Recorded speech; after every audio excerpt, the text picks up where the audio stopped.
All right, here we go. Welcome, everybody, to another episode of Talking Buffalo, part of the Blue Wire Network.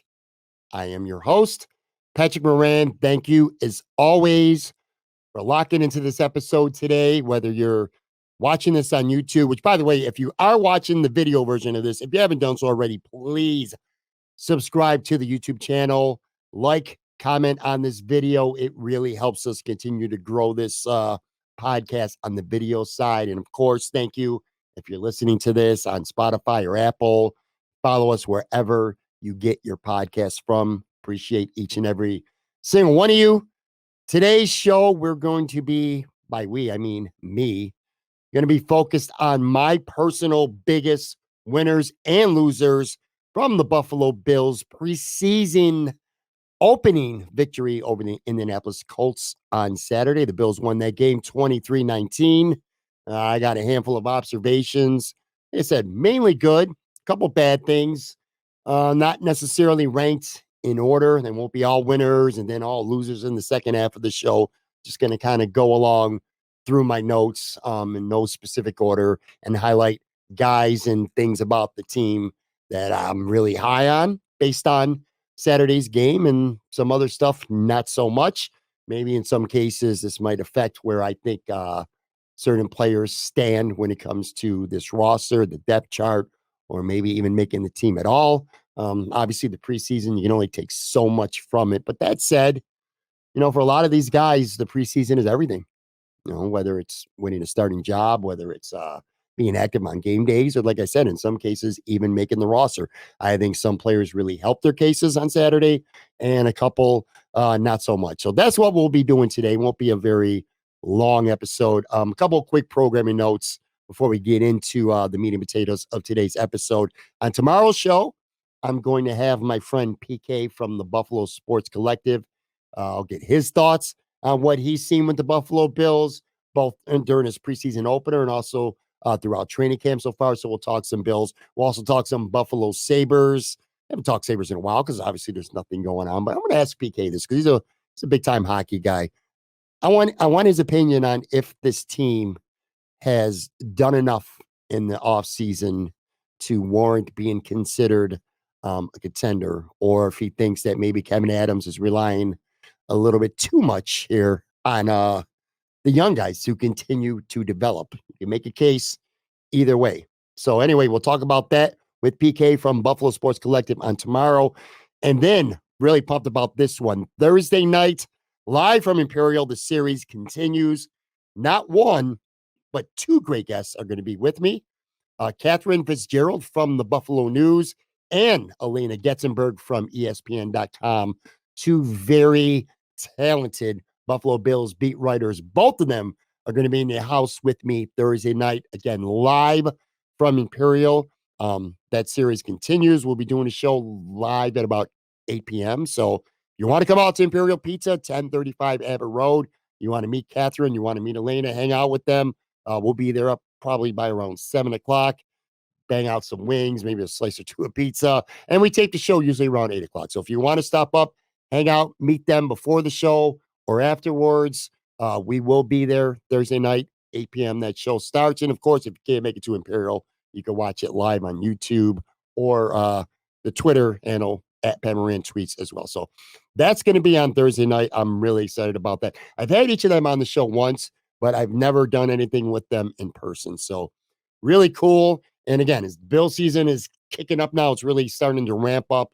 We'll have plenty to talk about with Kat and Elena, two of the very best Bills beat reporters here in this market. One other quick thing, then I'm going to dive into today's winner and losers. Don't want this to be a particularly long episode. Got to give a big shout out. Buffalo Bills fan Dan Freddy. And this is the second year in a row that he's done this at his home in Lancaster. Throws a party in honor of John Fina, who was in town. It's called Fina Fest, and this was Fina Fest 2. And I went last year, and I also got a chance to go this past Saturday. And I just got to throw a shout out to Dan because this was a hell of a party. A lot of fun. Got a chance to hang out and chat with John for a while, which by this point, I've gotten to know John pretty well. He's been on the show several times. In fact, he was just on with me live from Imperial Pizza a couple weeks ago. But anyway, um, a really cool dude, man. He is a high character guy, and I mean that in the most affectionate way. He's just a real character, man. He's a great storyteller. He loves to talk. He loves to engage with Bills fans. He loves taking pictures with fans. He's just an all around good dude, and you could tell when some ex players are really genuine when it comes to how they interact with fans, and how some just do it because it's, it comes with the territory. It's part of the game. But it's not the case with John. Hell of a party. So John was there. Former Buffalo Bill Butch Roll was there. And I got to tell you, so I've had Butch on my show once as well, but this was my first time meeting him actually in person.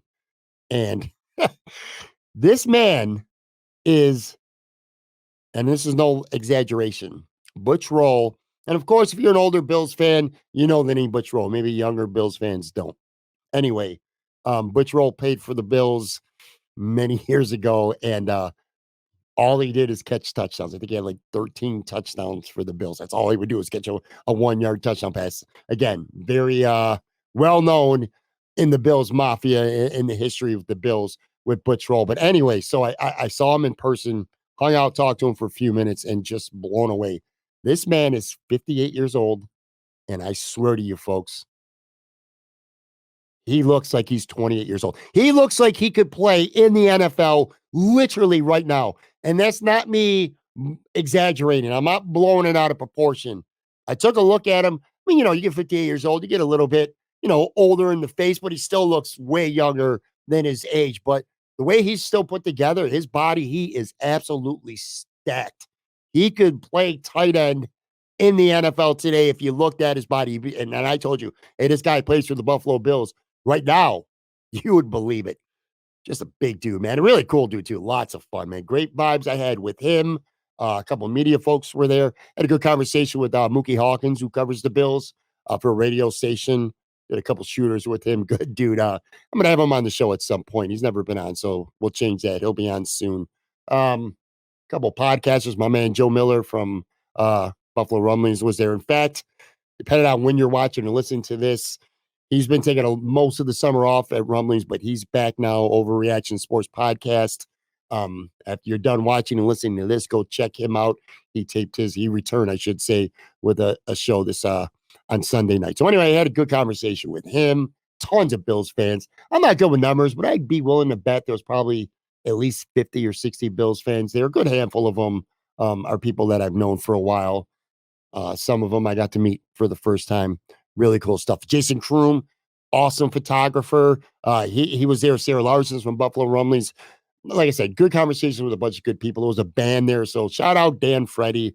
That party was awesome. So anyway, all right, let's get into my biggest winners and losers from this Buffalo Bills preseason opening victory over the Indianapolis Colts, 23-19 Kids Day at Highmark Stadium. And look, you don't judge success in the preseason based on wins and losses, but don't think that these guys come out there and they're not playing hard and they don't want to win. It's a good vibe to always get a win in your home stadium, whether it's preseason or not. It was Kids Day. A lot of people left the stadium happy. It was a good day on Saturday. Like I said, winners or losers, no specific order, no like on purpose order here. I'll get started. Let's kick it off with, to me, a big winner from Saturday, and that's quarterback Matt Barkley. I think, and Sean McDermott clearly thinks, because he literally said it after the game, there is a quarterback 2 competition right now. If not controversy, there's certainly a competition, and we'll talk about Kaiir Elam here in just a second, but let's give credit to Matt Barkley.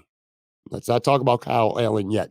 Let's give credit to Matt Barkley. I thought he played, and look, he has a history of playing pretty well in the preseason. So this isn't the first time I've seen him come out and play well in the preseason. But Matt Barkley was on point on Saturday.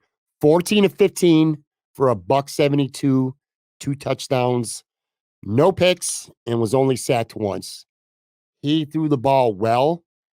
He threw the ball with confidence. And for me, maybe the most important thing that I sensed from watching Matt Barkley play on Saturday was he just looked comfortable.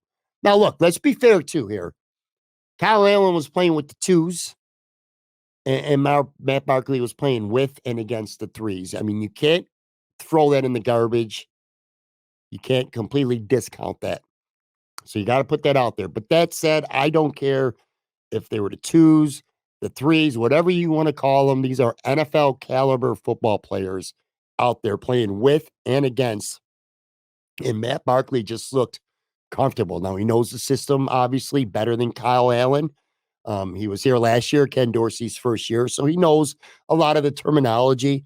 I'm just telling you, he looked really comfortable, and he threw some beautiful passes to a couple of receivers that we're going to talk about here in just a minute or so. But yeah, Matt Barkley, a guy that, I talked about, so I went to 5 training camp practices, and I saw nothing from Matt Barkley positively anyway that they really stood out for me.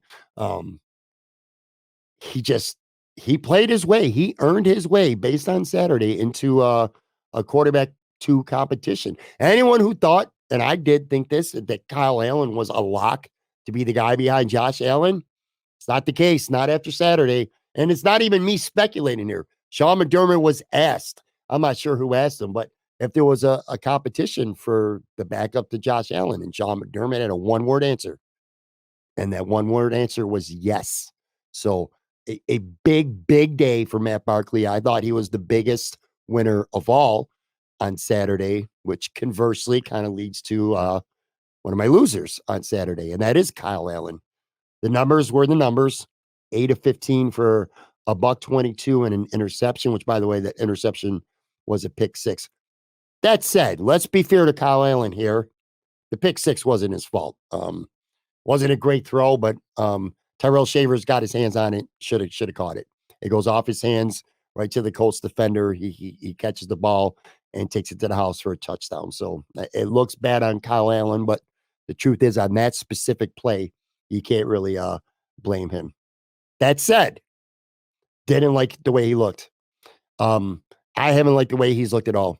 I've noted this many times on my Twitter, through training camp observations. I've talked about this on the podcast for probably a good week and a half, 2 weeks now. I don't like what I've seen from Kyle Allen at training camp.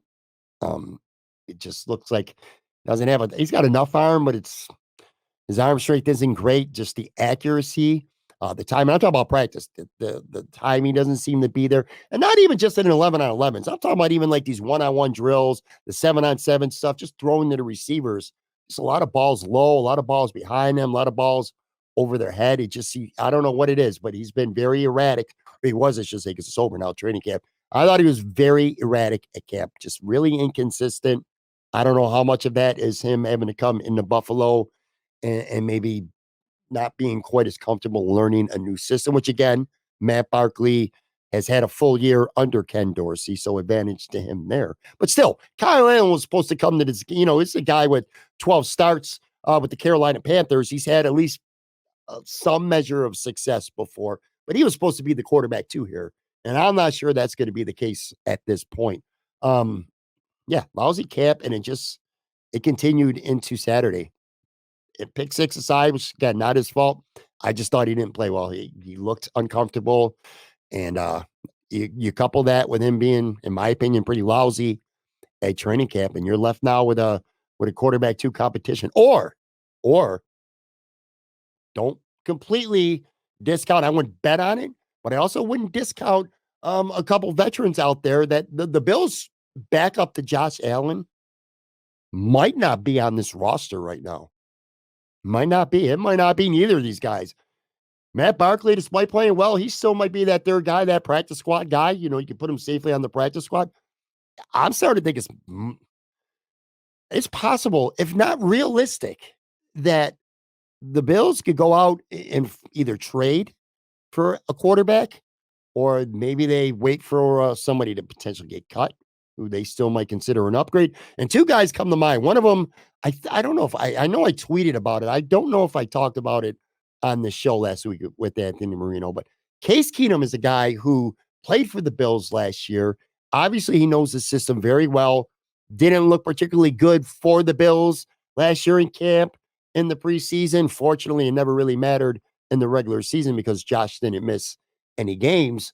But Case Keenum right now, so he's with the Houston Texans, and they took Stroud at the top of the first round. I would assume he's going to ultimately be the starter week 1. And then you got David Mills, who, by the way, had a really good preseason opener. So you got 2 guys right there. For the Houston Texans, they're going to be asking themselves, do we care enough about Case Keenum that we're going to carry 3 quarterbacks on our 53-man active roster? Now, I'm not going to sit here and pretend I know, the Houston Texans in depth right now, so I couldn't give you the answer. But my hunch would be like, with Mills starting last year and being the clear number 2, I think anyway, and especially if he continues to look well, I can see Case Keenum getting cut. And if Case Keenum gets cut, and I know some people have said, well, he lives in the area, he would just want to stay on the practice squad there. Really? Would you rather be on a practice squad somewhere else, even if you love that town and that's where you're from? Or would you rather go to a team where you're going to be on the active roster and be the backup quarterback? And let me preface that by telling you, there is a hell of a lot of money, financial difference between being on the practice squad and being on an active roster. So he could potentially get cut. Would Brandon be interested in Case Keenum if he does get to that market? Or maybe he gets a late round 7th pick if they even want to trade for him. I think that's out there for them. And then the other guy, I know Joe Biscaglia in The Athletic brought him up as well, is Sam Darnold, a quarterback for the San Francisco 49ers. They got Brock Purdy. They got Trey Lance. Don't know what Sam Darnold's role is going to be. I think he could be a good backup quarterback to Josh Allen, who, by the way, this seems to be a common theme. Darnold is very tight with Josh Allen. They came in the league together. They've trained together. So that could be a good fit. So I'm not sure if the Bills' backup quarterback to Josh is on this roster right now. But anyway, based on Saturday, big winner, Matt Barkley. Big loser was Kyle Allen. Continuing on here. Winners, a trio of unknown, long shot to make this team wide receivers, but they all looked really good on Saturday. Marcel Aitman, Keyshawn Johnson, and Desmond Patman. Aitman specifically really impressed me. 2 catches. He had a really nice sideline grab for 21 yards, and then he had another one for 20. Looked pretty good blocking. Not going to lie, I haven't paid much attention to these Bills receivers during the time when I was at training camp, because quite honestly, I have felt like the Bills, when it comes to wide receiver, I feel like that position is pretty much settled. I think they're going to go with 6 receivers, and short of one of these guys completely popping and Justin Shorter utterly flopping, I feel like the 6 are all set. The Bills would have to carry 7 receivers for one of these guys to have a path, in all likeliness, to the roster. So anyway, for that reason, I didn't pay a lot of attention to them at camp, but maybe I should have, because I thought Atman was really good. Looked lively, big boy kind of. Keyshawn Johnson, 3 catches for 42 yards, including a 21-yarder. Now, these guys all did their damage in the second half. So, again, probably need to keep things a little bit, at least, into the perspective here. But Keyshawn Johnson's a guy I haven't seen him with my own eyes, but I've seen some things written, I should say, and said about him favorably in camp. He's had a good camp that continued on Saturday. He looks like a player.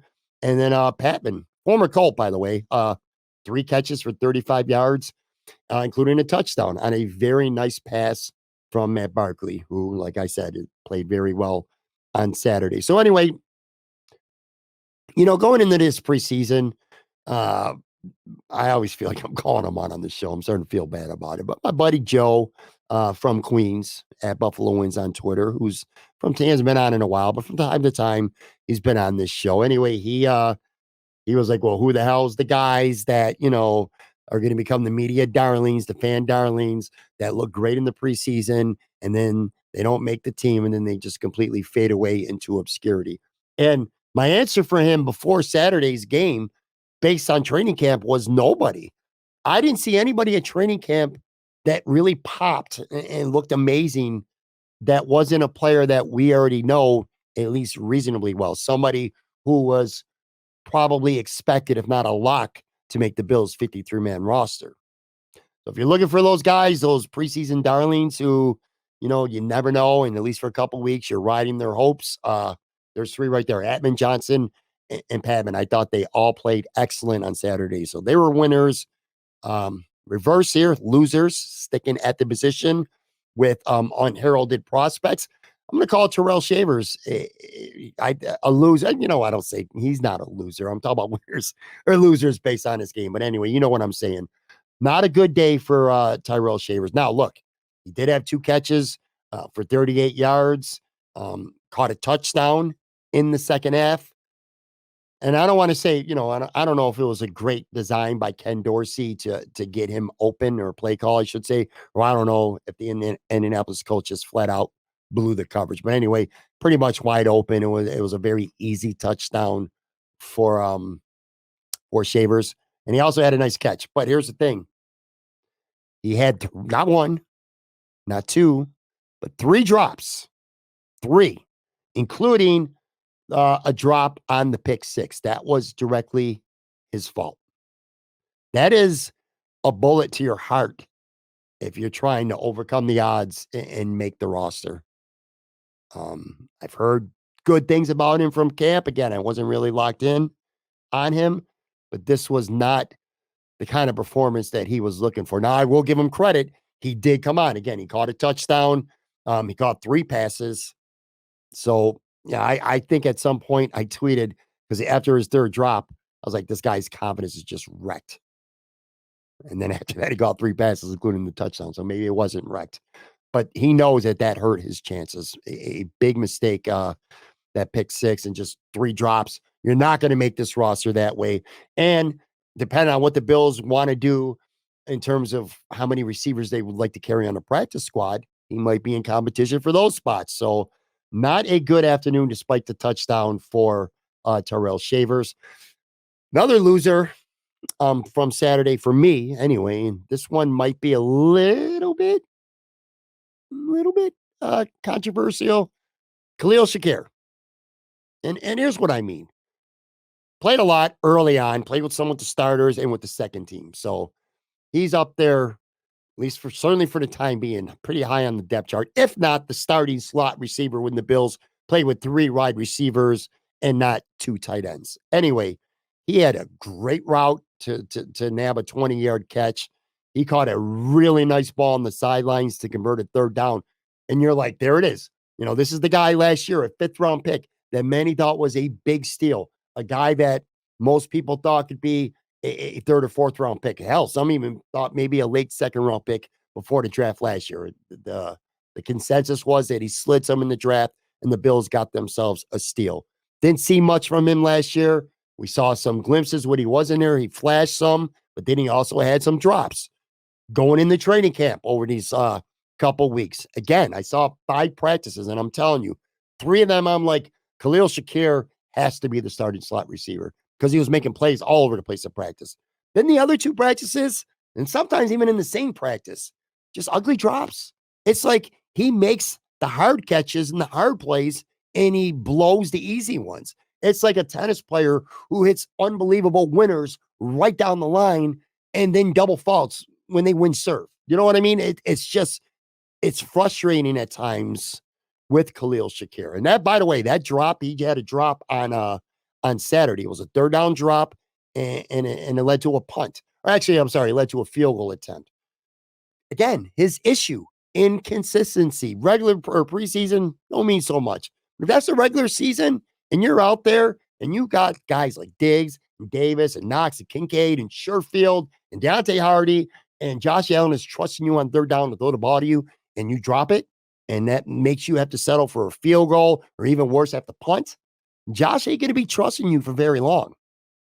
So not good. You can't have those drops. You're a top of the depth chart player, and you need to be more consistent. 1 or 2 more here. Then we'll take a quick break.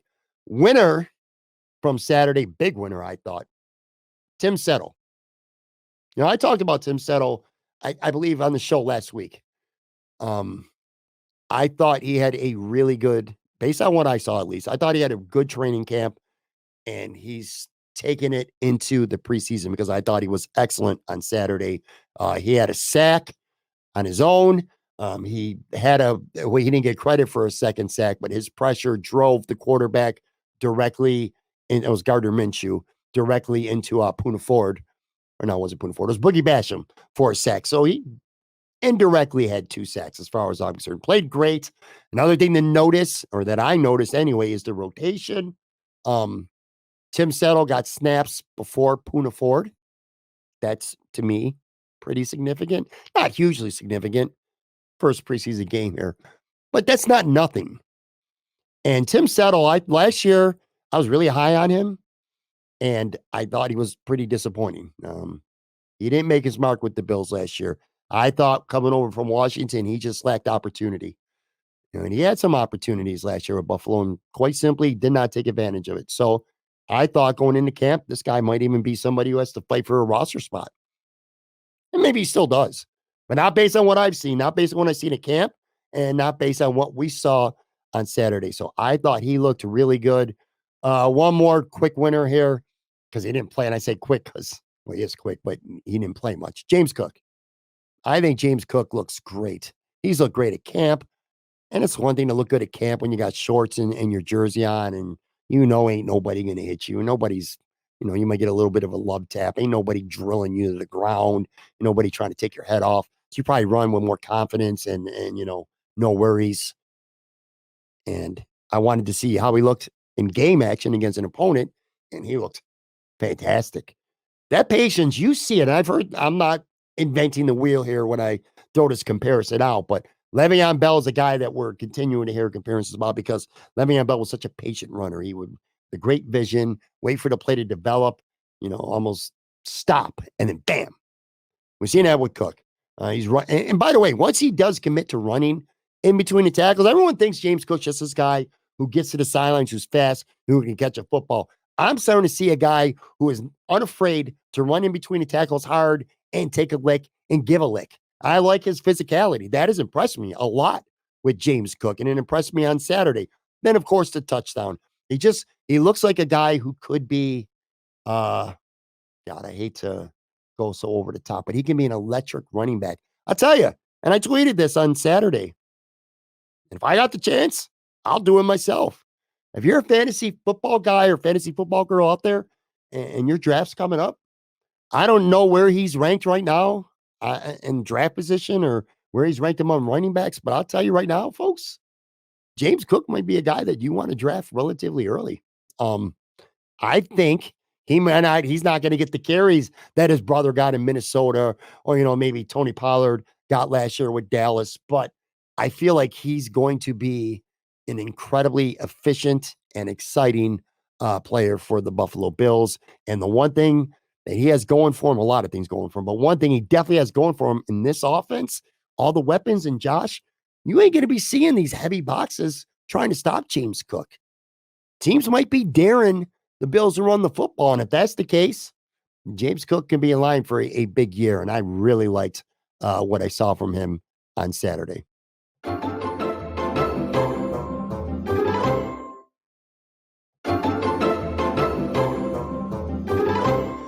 All right, we are back here talking Buffalo, and I am going over my biggest Buffalo Bills preseason opener winners and losers. Again, if you're watching this on YouTube, please subscribe to the channel, like the video, comment on it. It helps the algorithms with YouTube. And thank you as always for listening.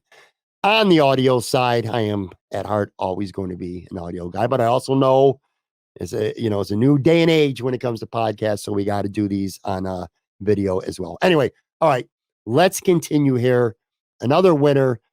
We talked about James Cook, Latavius Murray. I thought he looked really good. 5 rushes for 18 yards, nothing spectacular, but I just liked his explosiveness, his physicality through the line. 3 catches, including a 16-yarder, which, by the way, unfair to Damian Harris, who has a sore knee and didn't play in this game. But I'm starting to get the sense, relatively strongly, in fact, I think Latavius Murray is going to play his way ahead of Damian Harris on this depth chart soon enough. His size, 6'3", 220, is big to me. And also, Latavius Murray is pretty good at catching the football out of the backfield. He's consistent. He's been durable throughout his career, something Damian Harris has not been.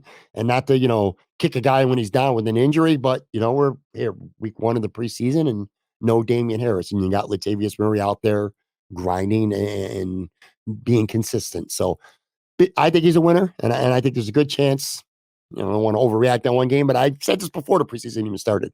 I think there's a chance Latavius Murray ends up being the primary backup to James Cook this year ahead of Damian Harris. We'll see how that plays out. But anyway, he's a winner. Loser, this isn't any one specific player, but stupid, and I mean stupid mental mistakes from the Buffalo Bills. I thought that hurt them on Saturday. I'm sure Sean McDermott watched the game back. He was not happy with a lot of what we'll call unforced errors by this Buffalo Bills football team. 8 penalties for 59 yards, 3 defensive offside penalties, 3 defensive penalties in the backfield on Elam, Benford, and Saran Neal. I think those were all in the first half, too. Certainly the first 3 quarters. Anyway, 8 penalties accepted for 59 yards. The drop passes, we talked about a few of them. Khalil Shaker, a 3rd down drop. Shavers had a pass go through his hands that led to a pick 6. So that's a terrible play for the offense there. Jay Sternberger has a really uphill battle to try to make this football team. The 4th tight end on the team is probably only keeping 3 tight ends. He catches the ball over the middle, gets hit, fumbles it. The Bills lose possession there. Quinton Morris ahead of him on the depth chart. I think his job is safe. But anyway, he dropped the 3rd down pass that led to a punt. So just a lot of unforced, dumb mistakes by this football team. In fairness, it's week 1 of the preseason, so you can't be completely surprised by that. But I'm sure that's something Sean McDermott is not happy about and wants to clean up. 2 winners here. Okay, so we spent some time talking about the wide receivers, and as good as they looked, Atman Johnson and the other guy from Indianapolis Colts, Patman. Those guys, I think they look good, but I don't see there's any chance of them making this football team. There's 2 guys who I consider winners who I thought had good games that I think might make some noise when this 53-man roster is put together, certainly based on what we saw on Saturday. One of them, and they're both offensive tackles, by the way. One of them is Ryan Vandermark. He played left tackle on the 2nd team, and I thought this was noticeable. So as the game was started, I was keeping some notes, and not necessarily like who looks great or bad. I was keeping depth chart notes, like who's getting in before others. That's not an end all be all when it comes to what Sean McDermott is thinking. There might be some reasons why in certain situations, but it's certainly notable. And for me, it was notable that Vandermark played 2nd team left tackle before David Quisenberry. So I thought that was noticeable. Later on, he came in at right tackle after Tommy Doyle got hurt. I thought he played very well at left tackle. Right tackle, he struggled a little bit. He was responsible for the 1 sack. I don't remember the Colts player, but he blew right past Vandermark and he hit Matt Barkley. It was the only time in the second half that Barkley was sacked. So anyway, that one play aside, I thought Ryan Vandermark, who's had a pretty good camp. I know Matt Perino's talked about him over at New York Up. A couple other people have talked about him as well. He's had a good camp. Maybe that's why he was rewarded on getting the first or the 2nd team snaps at left tackle before Quisenberry, or maybe they just already know what they got in Quisenberry and they wanted to see more from Vandermark. I don't know. But anyway, I thought one play aside, he held himself well. And so I put him down in my winners list. And then the other guy, Richard Garage, played left tackle in the second half and he held his own. Let me put up a tweet from my good buddy, Ryan Talbot over at New York Up. He said that he rewatched the game. Let me read the tweet for people who are listening. Did a rewatch of the Bills preseason game against the Colts and zeroed in on the offensive tackle depth. My big winner yesterday, Richard Garage. The undrafted free agent from Florida was excellent in run blocking and held his own as a pass blocker. No pressures allowed at left tackle. I'd love to see him get some 2nd team reps against the Steelers. Bills Mafia. So that was from Ryan Talbot. I'm just going to echo what he said. I thought he played very well and he held his own as well. And I'd like to see him get some reps too against better competition. Unlike these wide receivers who we talked about, I just don't think have any realistic chance to make this roster. I'm not sold on David Quisenberry at all. And I'm not all that sold on right tackle Brandon Shell either. I think one, and maybe even both those guys could get overtaken with a strong preseason and continuing to look at practice from either and or Ryan Vandermark or Richard Garage. So going into week 2 now, when the Bills play the Steelers next week, I'm going to be locked in on that as well. I thought both guys were come out of this first preseason opener as big as winners. On the other side, losers. Not that he did anything wrong, but Bale Inspector didn't even play into the second half. And with Terrell Bernard out for the game with the hamstring injury, Tyrell Dodson got the start. I think, I don't want to say for sure, but I'm growing confident that I think at least to start the year, Tyrell Dodson is going to be in the middle. Just because, by the way, you start week 1 doesn't mean you're going to start week 2 and week 5 or week 10. I mean, things could change week to week, and they probably will with some positions. But anyway, I see Dodson as a starter. So with no Terrell Bernard, I felt like this was a good chance going into the game for Bale Inspector to really get a lot of snaps and really show what he can do and maybe play himself back into what was a 3-horse race for middle linebacker that became a 2-horse race pretty quickly at training camp. Bale Inspector got 1 day with the ones, and then that was it for him. Anyway, didn't happen. AJ Klein, a trusty veteran who was almost a lock to be released and brought back to the practice squad here in a couple weeks, he got the second team reps. So Bale Inspector didn't even play into the second half. It was Klein who got reps next to Dorian Williams. By the way, little bonus winner here. I liked what I saw from Dorian Williams. Dude is fast, and it sucks that he's not in the middle linebacker mix because that's his path to playing. But I will say he's starting to look good to me. And if he can continue to develop, maybe if something happens to Matt Milano and Matt Milano's got to miss a little bit more time, I'll feel better about the Bills using the 3rd round pick on a backup offensive linebacker because I do like what I'm seeing from Dorian. But anyway, in terms of Bale Inspector, again, he was fine. I'm not putting him in the loser list because of how he played. Put him in the loser list because he's clearly not really in the mix right now to start. And I don't like the fact that that AJ Klein got to start. Who knows? Bale Inspector, by the way, I wouldn't exactly call him a lock to make the roster. It's not inconceivable out of this world that maybe they do keep AJ Klein and cut Spector, although Spector has some pretty good value on special teams. But anyway, not a good afternoon for him based on that. A winner, I'm going to get through the rest of these real quicker so we can get out. Winner, Dane Jackson. Not for the interception. That was a gift interception. He didn't do any. The ball wasn't even intended for the guy he was originally covering. It was just a terrible throw from Richardson and under pressure, and Dane Jackson got an easy interception. So good for him for that. But the reason why I got him as a winner is because he played early, and then he got that hook early. He was done real quick. His afternoon was over quickly, pretty much alongside with Matt Milano and Ed Oliver and Micah Hyde and Jordan Poyer. Dane Jackson was done for the day early, just like Greg Rousseau, just like those guys. To me, and maybe I'm reading a little bit too much into it, and it won't be the same next week, but maybe it's because he really wanted a longer look at the other guys. But for me, that makes me think that Dane Jackson is pretty locked in right now as the Bills starter alongside Trey White. I've continued to feel like Sean McDermott just simply knows what he has in Dane Jackson and just feels like he can trust him a little bit more than the other guys. So I got Dane Jackson as a winner. Flip side, loser, Kaiir Elam.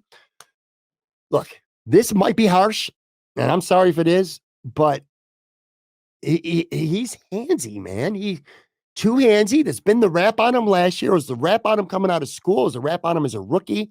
It was blatantly noticeable at training camp. There were lots of would-be flags that were thrown. Stephon Diggs was going at it with him a lot during training camp sessions. Mad because he was holding. Well, at least he felt like he was being held a lot. So what happens? Kaiir Elam gets out there and bam. A defensive pass interference penalty for having his hands on the receiver.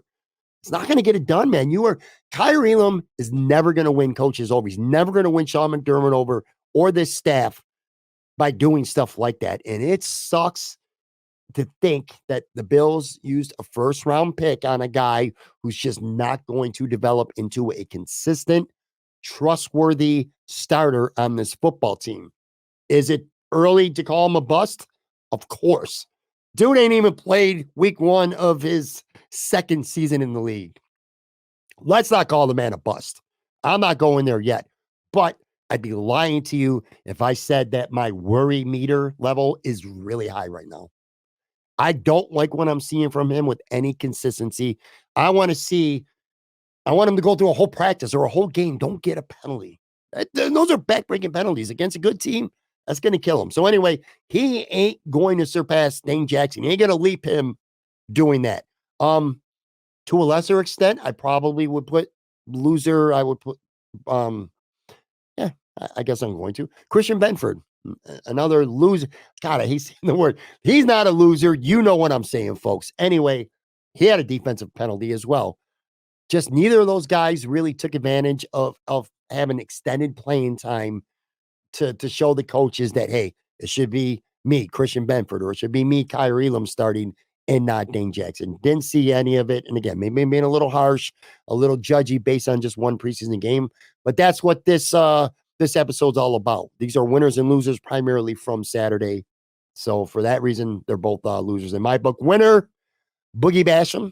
I thought Boogie played really well. He had a sack. He had a tackle for a loss. Looked like he had some juice in him.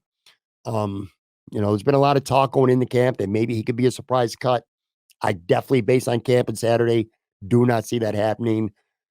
They got him this year and next year. Team cost control. I think that's going to mean a lot for a team next year. That's going to be potentially in a lot of cap trouble. He's playing pretty well right now, and I thought he looked really good Saturday. So he's a winner. Flip side loser, Shaq Lawson just continues to be quiet. Again, it's not even so much that he didn't stink on Saturday. He was just had a quiet day. And I don't know. I feel like he's a guy that might be fighting for a roster spot. And depending on how many ends they keep or if Von Miller starts the season on PUP, who knows? But Shane Ray and Jonathan Kingsley both had a flash play on Saturday, but also, and this is something I was paying attention to, both of them played on special teams. In fact, Shane Ray had a tackle on special teams. And maybe if Shaq Lawson's just going to be that fifth end and doesn't bring any other value, they might keep a Shane Ray or a Kingsley Jonathan because those guys can help contribute on special teams. So not a great day, not a standout day, not a move up the depth chart type of day for Shaq Lawson. A couple more here and then we're done. Loser, I hate saying that, but Tommy Doyle, and look, man, he did nothing wrong, and I feel terrible for the guy. He's worked so hard to get back from his ACL injury. Suffered another injury. I might have been his first snap in the game, too. Anyway, a Colt player rolled on his knee. Don't know the extent, as we're recording this anyway, don't know the extent of what happened to Doyle and to what extent his knee injury is. We don't know if it's ACL related or not. Obviously, we're all going to hope for the best, but yeah, another injury to the same knee where he tore the ACL. And I have him in this category, the loser category, simply because, anytime that he's got to miss because of an injury, even if it's not that serious, any snaps that he's not seeing at practice or that he's not getting in a preseason game is definitely going to hurt his chances of making this roster, especially when you got guys like Van der Mark and Garage that we talked about earlier that are really doing the most with their opportunities. Sorry, I'm losing my voice here. 3 more winners. Then we're done. Jamarcus Ingram needs to be quick. Jamarcus Ingram, again, probably not going to make the roster, but let's, give some credit here. Big 4th down stop. Also, Trayvon Howard, linebacker who's trying to earn a path to this roster. I think it would take Tyler Matekovich maybe either going on IR or staying on PUP or maybe even getting cut. I don't know. But anyway, Trayvon Howard had a great hit in open field tackle to prevent a 2-point conversion attempt. So I want to make sure I give those guys their flowers, put them in the winner category. Osiris Torrance started at right guard, played the whole first half. I thought he held his own, not necessarily, big pancake blocks or standing out. But when it comes to guard play, and a lot of people will tell you this, if you're not talking about the guards after the game or during the game, they're probably doing a good job. So it was a good first start for Osiris Torrance. I don't want to read too much into it yet. Maybe Sean McDermott and Ken Dorsey already know what they got in Ryan Bates, and they wanted to give Osiris a lot of reps, and then maybe they come back with Ryan Bates against Pittsburgh next week. If they don't, if Osiris Torrance takes that first step at right guard on Saturday against Pittsburgh, this coming Saturday, then he might be your starter. But anyway, I thought it was a good showing for him. And then last, and certainly not least, Damar Hamlin. it was awesome to see him play. First, him playing obviously is a big deal. We were probably in the back of our minds, at least in the back of my mind. I mean, maybe I shouldn't speak for you guys, but I was concerned. How is he going to handle the physicality? Is he going to be nervous? Is he going to hesitate? Is that going to be dangerous? I think, well, at least based on Saturday, we got a pretty definitive answer, and that's no. I thought he looked really good. Plenty of physical engagement. He had 3 tackles. Big 4th down stop, or he was in on a big 4th down stop. He was blitzing. He played some special team snaps. He was shoving with somebody on a kickoff. I liked it. He looked perfectly fine to me. He seemed satisfied after the game. It was a big step for him. His physicality was there. I know there's at least some people out there who think that maybe he might not make this roster. He's making this roster. Just going to put that out there now. If he stays healthy, Damar Hamlin, and not just because of what happened last year and the great story it is and the comeback, Damar's making this roster because, in my opinion, he's absolutely one of the best 4 safeties on this team. Certainly no worse than the 5th. And they're probably keeping 5 safeties if you count Cam Lewis as a safety. So I think just football talent and performance-wise, Damar Hamlin had a good game on Saturday, and he's making this roster. But, of course, the biggest thing is that he's just back on the field and playing and thriving. The fans love it.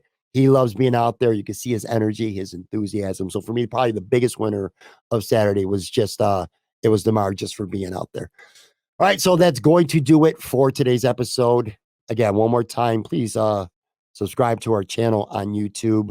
Make sure you follow us on Spotify or Apple, wherever you listen to podcasts from. Follow me on Twitter, @Moran Tweets. I'll be back with another episode. PK from Buffalo Sports Collective will join me tomorrow. We'll talk Bills and also some Buffalo Sabres. So talk to you then.